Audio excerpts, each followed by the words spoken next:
savez, l'Assemblée nationale, c'est le temple de la démocratie. Et nous avons toujours dit, nous les 163 députés nationalistes, que le mal de ce pays ici, ce n'est pas le gouvernement, ce n'est pas le président de la République, c'est nous, les députés nationaux, puisque nous n'arrivons pas à jouer notre rôle. C'est pourquoi notre combat aujourd'hui, c'est de pouvoir valoriser la fonction des députés nationaux, dont la mission principale consiste non seulement à légiférer, mais aussi à veiller sur l'application réelle des lois que nous produisons. Aujourd'hui, on vous dit qu'il y a une loi qui garantit le salaire minimum, le SMIC, à 100 $. Combien de nos compatriotes ici touchent moins de 100 $ ou équivalent en francs congolais? Qui est ce parlementaire-là qui a déjà soulevé son petit doigt? Chaque semaine, il y a des millions qui sont détournés. Quel est ce parlementaire-là qui soulève son petit doigt pour dire non? Alors que c'est ça notre rôle. À Linguette, avec cette législature, nous voudrions même demander à l'IGF de prendre une retraite anticipée, puisque c'est notre travail à nous, comme élus du peuple. La Constitution nous reconnaît ce travail. La deuxième mission reconnue à l'Assemblée nationale, c'est de contrôler. Est-ce que réellement nous contrôlons?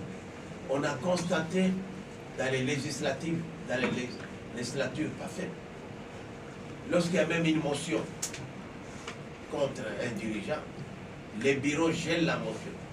Pourquoi? Puisqu'il y a une motivation. Lorsque les mandataires publics sont convoqués en commission, les mandataires motivent, comme on aime bien l'appeler maintenant, c'est plus la corruption, c'est la motivation. On motive les membres de la commission. Les dossiers n'arrivent jamais en plénière. Alors nous avons dit, nous, les nationalistes, nous voulons mettre fin à tout ça. Nous sommes les soldats qui allons matérialiser la vision de Félix Tshisekedi. Lorsque nous commençons par l'Union sacrée, puisque c'est ça notre famille politique, nous sommes ici membres de l'Union sacrée. Comme vous avez vu, il y a deux drapeaux. Le drapeau de l'Union sacrée, que même, je doute fort même que le président a ce drapeau ici, si nous l'avons fabriqué nous-mêmes, et le drapeau de la RDC. Ce n'est que ces deux-là qui allons guider notre action pendant cette législature. Lorsque vous regardez la charte de l'Union sacrée, et que même beaucoup de membres n'ont pas, cette charte ici, moi j'ai eu la chance d'être cofondateur pour Pullman. Mon parti Nana a été un parti signature. Lorsque son parti aussi, IDPS, est signateur de cette charte. Mais lorsque vous voyez cette charte, elle a été complètement violée par le présidium. D'abord, ici, je rappelle que ce présidium ne devait plus être là. Puisque lorsque vous regardez les textes qui régissent même notre organisation, puisque nous sommes là comme Union sacrée, le présidium est présidé par la haute autorité politique, qui est de ce point Félix Tshisekedi. Mais ce présidium ici est composé des chefs d'institution. Après les élections, je prends le cas, je le cite, puisque c'est ça, Samba Lukonde n'est plus Premier ministre. Qu'est-ce qu'il fait encore dans le présidium? Mbosso Kodia n'est plus président de l'Assemblée. Qu'est-ce qu'il fait encore dans le présidium? Bahati Modeste n'est plus président du Sénat. Qu'est-ce qu'il fait dans le présidium? Et tant d'autres.